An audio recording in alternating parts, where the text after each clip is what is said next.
He thought it was just another dismissal. Quick, clean, forgettable.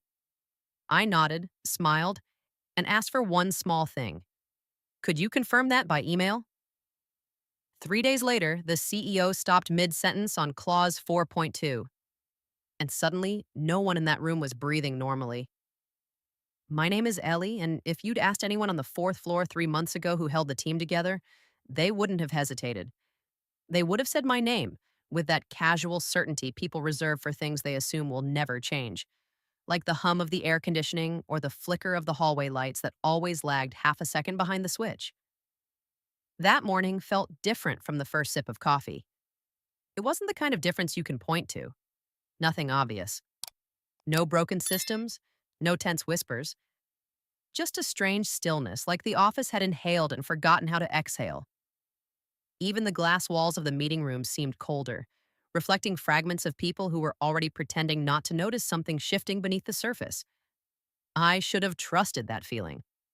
Instead, I opened my laptop, checked my calendar, and saw the invite. Strategy realignment, mandatory. No agenda, no notes. Just my boss's name sitting at the top like a period at the end of a sentence I hadn't finished writing. 2 hours later, I was sitting across from him. He didn't look at me right away. That was the first sign. Usually, he performed confidence like a habit. Direct eye contact, quick nods, controlled pauses. But now, his gaze hovered somewhere over my shoulder, as if the version of me he needed to address wasn't quite present. Ellie, he began, fingers lightly tapping the table. We've been reviewing team performance and future structure. Future structure. Those two words landed heavier than they should have. I leaned back slightly, keeping my tone even. Okay. A pause. Too long to be comfortable. Too short to be accidental. We think, he continued, that you may have overrated your current capacity. There it was. Not loud, not dramatic. Just precise enough to cut clean. For a second, I didn't react. Not because it didn't sting, but because it didn't make sense. My projects were ahead of schedule. My team had just closed a quarter above target. The reports, his reports, said exactly that. So I did what I always do when something doesn't add up. I asked the simplest question.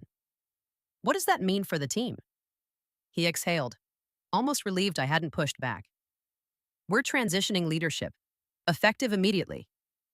The words dropped like files into an archive, neatly categorized, emotionally detached. And my role, I asked? You'll remain with the company, of course. We value your contributions. A practiced smile. But we need to recalibrate expectations. Recalibrate. Funny how corporate language can dress something up until it almost looks reasonable. Almost. I nodded slowly as if I were absorbing it, processing it like a professional. And maybe I was. But underneath that calm surface, something sharper was forming. Not anger, not yet. Just alignment. Pieces clicking into place. Who's taking over? I asked. He hesitated, just for a fraction of a second. Daniel. Of course. Daniel, who had joined 6 months ago. Daniel, who always asked questions in meetings that sounded insightful until you realized they echoed what someone else had already said. Daniel, who somehow always ended up CC'd on conversations that didn't originally include him. That Daniel. I let a small, thoughtful pause hang in the air. Got it, I said quietly. He seemed almost surprised by how easy that was. And that's when I saw it. The shift in his posture. The subtle relaxation. He had expected resistance. Maybe even a scene. But instead, he got composure. And composure makes people careless. I leaned forward slightly, softening my voice just enough. Could you send me a quick summary of this? I asked. Just so I can align with the transition and avoid any confusion. He blinked. An email? Yeah, I said with a faint smile. Nothing formal, just confirmation of the changes. Another pause, shorter this time. Of course, he said. That makes sense. It did. Too much sense, maybe. When I walked out of that room, the office noise returned in fragments. Keyboards tapping, muted conversations, the distant ring of someone's phone. Everything looked the same. But now it felt staged, like a set where the actors hadn't realized the script had already changed. My team didn't know yet. I passed by their desks, catching familiar glances. A question here, a half smile there. They were waiting for direction, like they always did. For a moment, I almost said something. Almost. But instead, I just nodded and kept walking. Because something didn't fit. And when something doesn't fit, you don't rush to fix it. You watch, you listen, you let it reveal itself. Back at my desk, I opened my inbox. Nothing yet. Minutes passed, then 10, then 20. And just as I was about to stand up, the notification appeared. One new email from him. Subject line, team transition. I didn't open it immediately.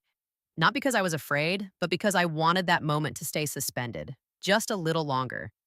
That thin edge between what I knew and what I was about to confirm.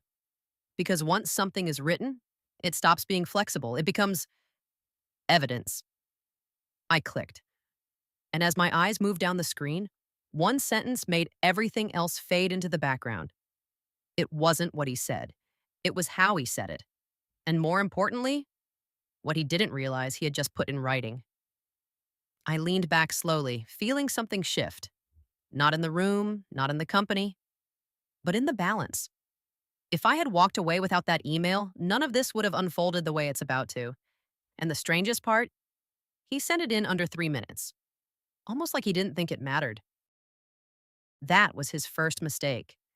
And if you think that was the moment everything changed, you're about 3 steps too early. I didn't forward the email, not yet.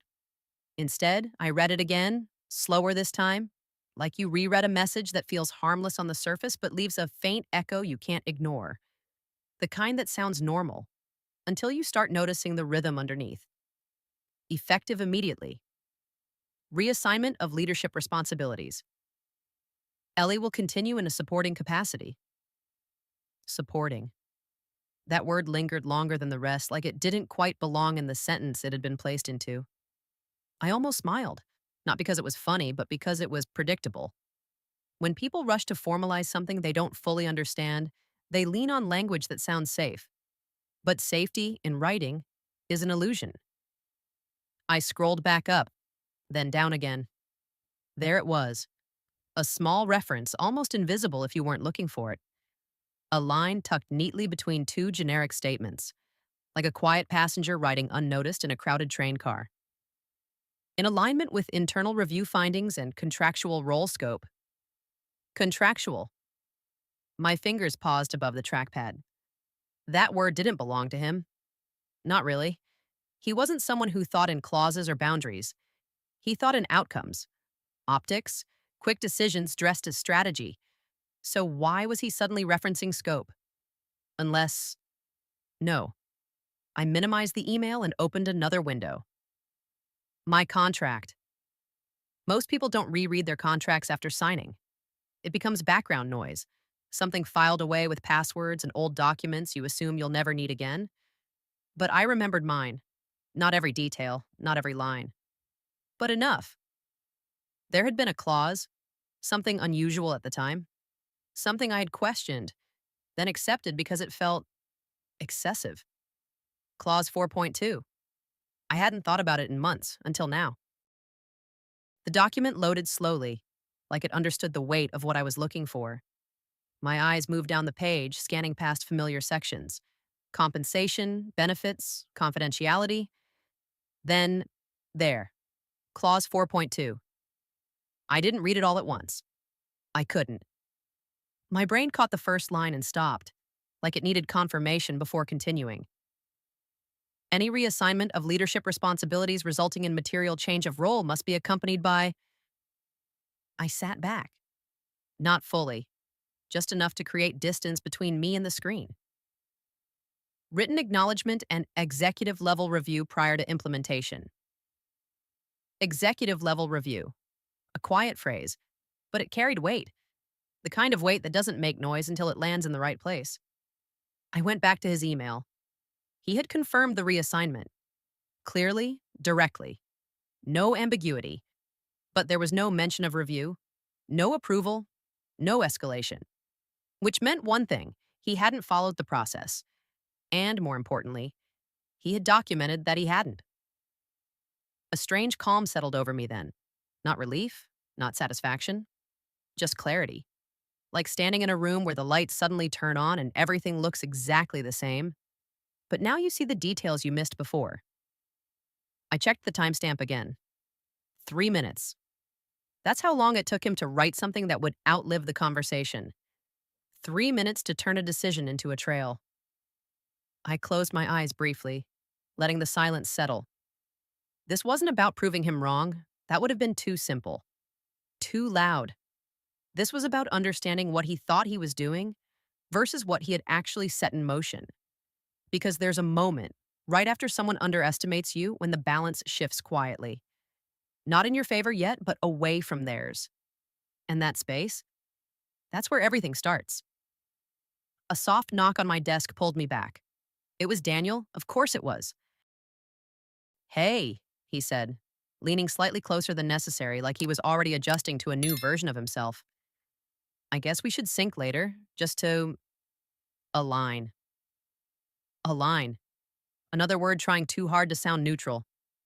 I met his gaze, calm, unreadable. Sure, I said. Send me something. He nodded quickly, almost eager, then walked off before I could say anything else. Interesting. He already knew, which meant the decision had been discussed before the meeting, before the email, before me. That realization didn't hurt the way it should have. It sharpened something. Because if this had been planned, then the oversight wasn't accidental. It was structural. And structures, when they fail, don't collapse loudly. They crack, slowly, from the inside. I opened a new draft email, not to send, not yet, just to write. Subject: clarification on role transition. I stared at the blinking cursor, letting the tension build. Not rushing, not forcing it. Words matter most when they're placed at the exact moment someone isn't expecting them. Then I typed the first line. Simple, direct, unfinished. Hi, just to confirm. I stopped. Because confirmation isn't about asking. It's about letting someone repeat their mistake in a clearer voice. And something told me he would. If I had ignored that clause, if I had let the email sit untouched, if I had reacted instead of observed, this would have ended quietly, neatly, invisibly. But now? Now it was something else entirely. And the CEO, who hadn't heard a word of this yet, was about to read something that didn't match the story he'd been told. You might think that's where things turned. It wasn't. That moment came later, when someone else decided to reply. If you think you know how this plays out, you don't. Drop a comment and keep listening. I didn't send the draft. Not because I changed my mind, but because something in the timing felt unfinished. Like stepping onto a moving walkway without checking where it leads. I needed one more piece. Not evidence, not proof. Pattern. Because if this had been planned before I walked into that meeting, then there had to be traces, small decisions, quiet adjustments, conversations that left shadows. And shadows always point somewhere. I stood up, grabbed my notebook, not my laptop, and walked toward the glass meeting rooms. People assume data lives in systems. But the truth is, it lives in habits. Who meets whom? How often? At what time? What gets booked? And what doesn't? Daniel's name had started appearing on invites 2 weeks ago. At first, it looked harmless. Optional attendance. Just listening in. A soft entry into conversations that didn't require his voice. But now, replaying it in my head, I could feel the shift. He hadn't been joining meetings. He'd been positioning himself. I paused near the corner table, pretending to check my phone while watching reflections in the glass. My boss was inside one of the rooms, door slightly open, voice low. Another figure sat across from him. HR, interesting. I didn't move closer. Didn't need to. The posture said enough. Forward-leaning, controlled gestures. That careful tone people use when they're building a version of events they want documented later. This wasn't spontaneous, it was structured. I walked back to my desk slowly, letting the realization settle without rushing it. There's a difference between reacting to something and understanding it. Reaction is loud, understanding is precise, and precision doesn't waste energy. My inbox pinged. Not from my boss, not from Daniel, from someone I hadn't expected. The subject line was short, almost too casual. Quick question. I opened it. It was from finance. That alone was enough to shift something. Finance doesn't ask quick questions unless the answer has already been partially decided. Hi, Ellie, it read. Just checking. Are you still the cost center owner for Project Atlas? We've received a request to update approval routing. Project Atlas. My project. Or what used to be mine. I read the message twice, then a third time. Not for the content, but for the implication. Someone had already tried to change authority, without confirmation, without alignment, without review. I just wanted to align, he began. Make sure the transition is smooth. Smooth. That word again. I tilted my head slightly. What transition? A pause, small but real.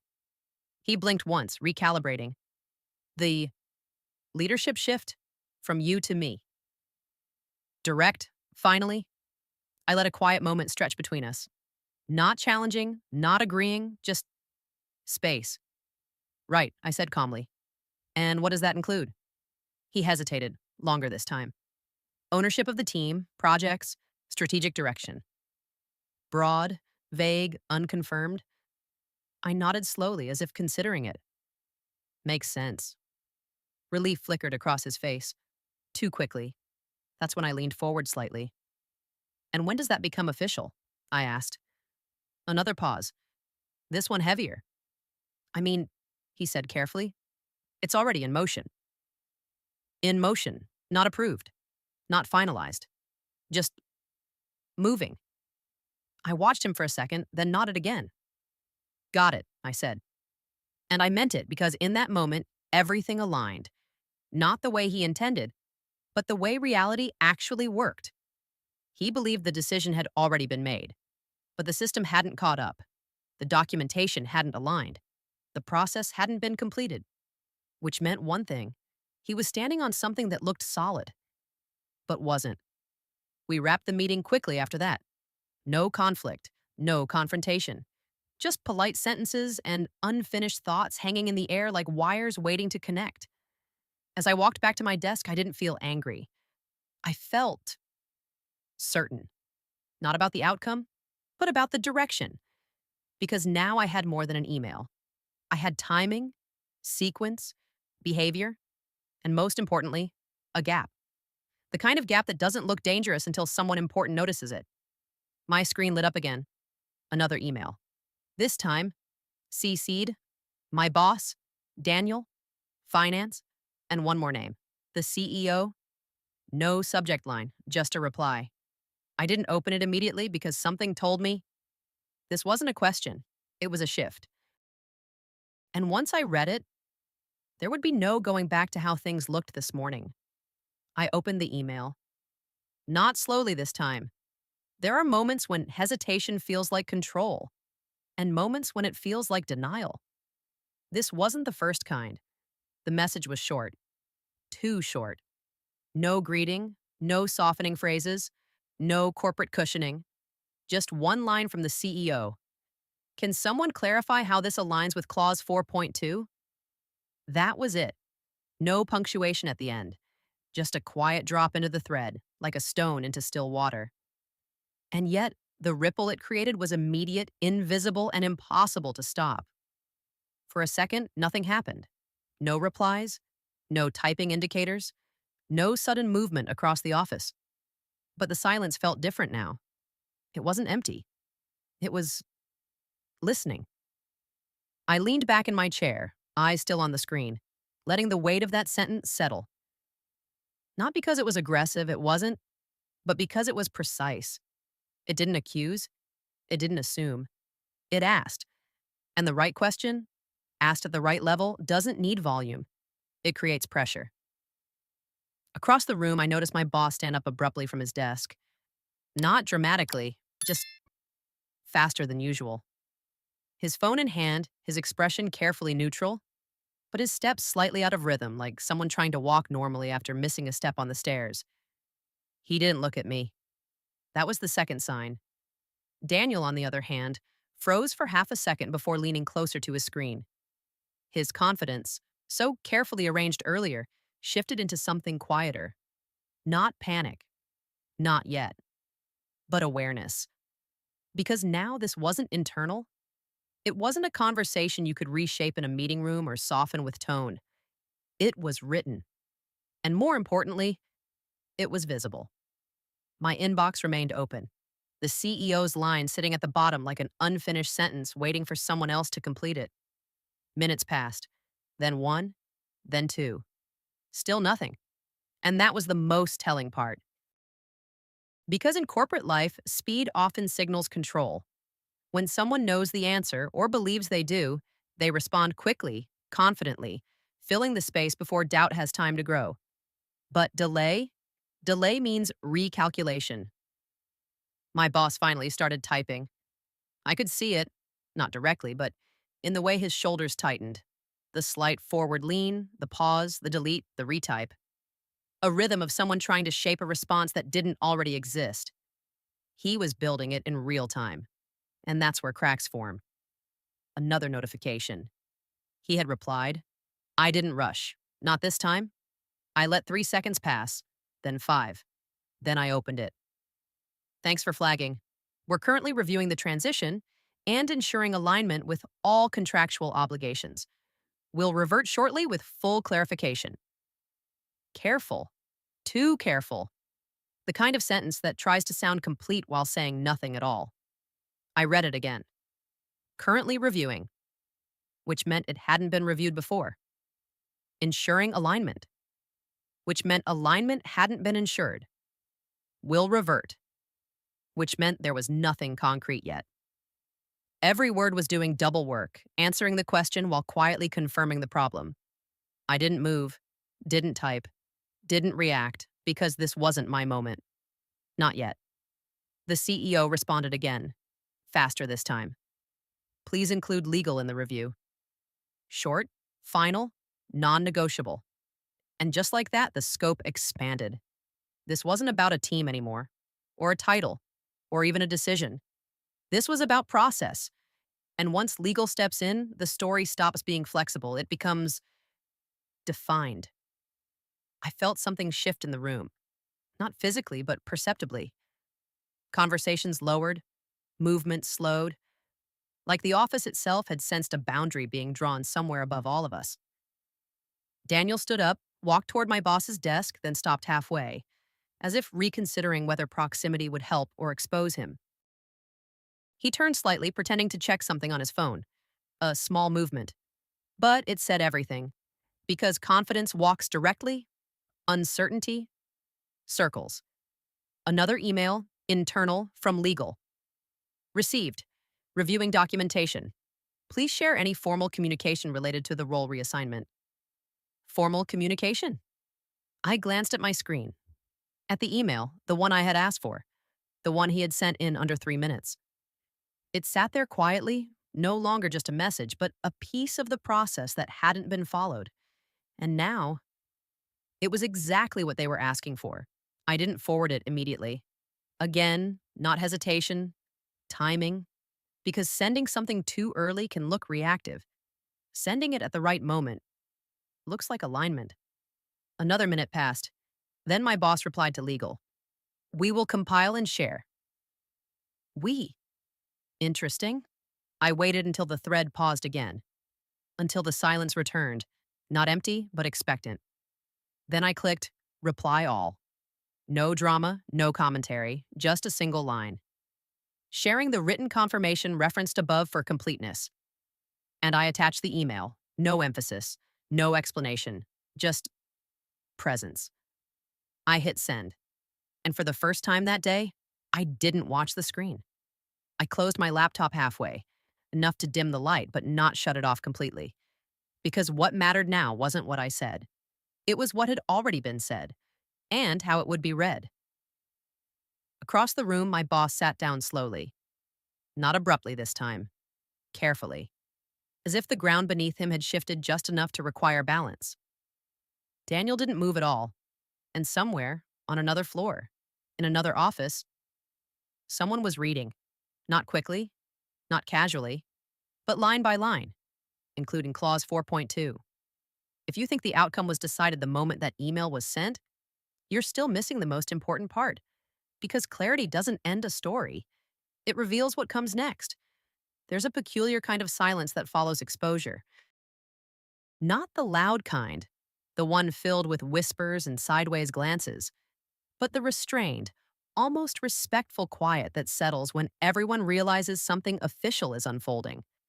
Something that no longer belongs to hallway conversations or speculative chats over coffee. That was the silence that filled the office the next morning. I arrived earlier than usual, not out of urgency, but out of instinct. The building felt different at that hour, cleaner, sharper, like a stage before the actors arrive.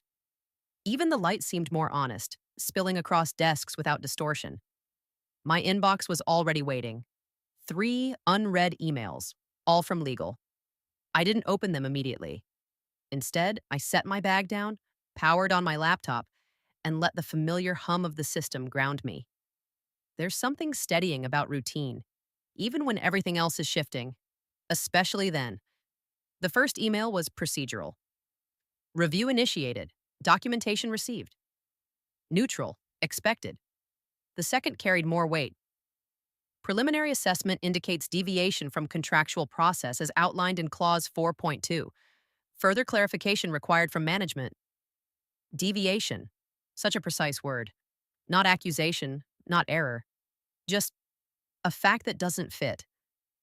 I exhaled slowly, not because I was relieved, but because things were moving exactly where they needed to go, out of opinion, into structure. Then I opened the third email.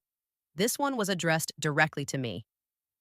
Ellie, please confirm your understanding of the role reassignment and whether any executive level review was communicated to you prior to implementation.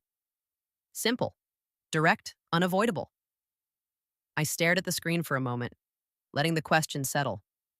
Because this was the point where tone mattered more than content. Not what I said, but how I said it. Too emotional, and it becomes personal. Too detached, and it loses clarity. I typed carefully. Thank you for the note. Based on the communication received, I was informed of an immediate reassignment of leadership responsibilities via meeting and subsequent written confirmation. No executive level review or approval was communicated to me prior to implementation. I reread it once. No excess. No gaps. Then I sent it. Across the office, movement had started. Chairs rolling back, muted greetings, screens flickering to life. But there was a subtle difference now. People were more aware of each other, more attentive to tone, as if something invisible had adjusted the air pressure. My boss hadn't arrived yet. Daniel had. He sat at his desk, posture straight, eyes fixed on his monitor with a kind of focus that looked deliberate, not natural, like someone trying to hold still while everything around them shifts. He glanced at me once. Quick. Then back to his screen. No greeting. That was new. Another email arrived. This time from the CEO, not to everyone, just to a small group, including me. Subject, follow-up, role transition review. I opened it. We will be conducting a formal review of the recent role reassignment to ensure compliance with contractual obligations and internal governance. Until this review is complete, no changes to reporting lines or project ownership are to be enacted. I read it twice. Then, once more. No changes are to be enacted. Meaning, nothing had officially changed. Not the team, not the authority, not the structure. Everything that had been in motion was now paused, reverted, contained. I felt it then, not triumph, not vindication. Something quieter, alignment. The kind that doesn't announce itself but settles into place like a final piece of a puzzle you didn't realize you were assembling. My boss arrived 10 minutes later. He walked in slower than usual, his expression composed but tighter around the edges. He went straight to his desk, sat down, and opened his laptop without looking up.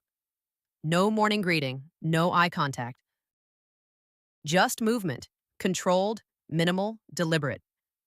Daniel shifted in his chair, subtly, like someone recalibrating their position without wanting it noticed. The office continued as if nothing had happened. Emails, meetings, deadlines. But underneath it all, there was a new structure in place. One that didn't rely on assumptions or informal decisions. One that had been restored. An hour later, I received a calendar invite from the CEO's office. Discussion, role scope and next steps.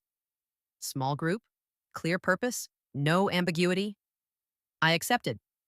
Not because I needed to, but because this was where things would be defined. Properly this time.